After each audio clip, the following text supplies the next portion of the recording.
At ito naman ang lagay ng panahon para bukas.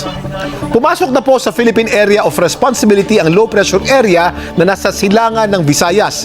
Huli itong nakita sa layong 630 kilometers silangan ng Giwan, Eastern Samar.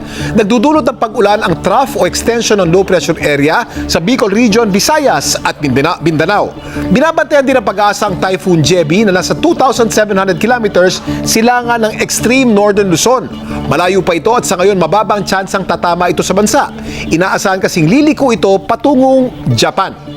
Para sa magiging lagay ng panahon bukas, asahan ang katamtaman hanggang sa malakas na ulan bukas sa Southern Bicol, mataas din ang tsansa ng thunderstorms sa natitirang bahagi ng Southern Luzon, pati na rin sa Zambales, Cabanatuan at Baguio.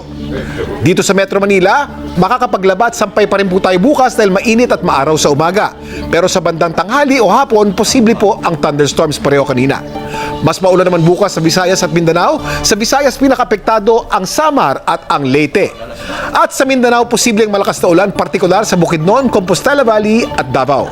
Yan ang lagay ng panahon. Lagi natin tatandaan, ang buhay ay weather lang.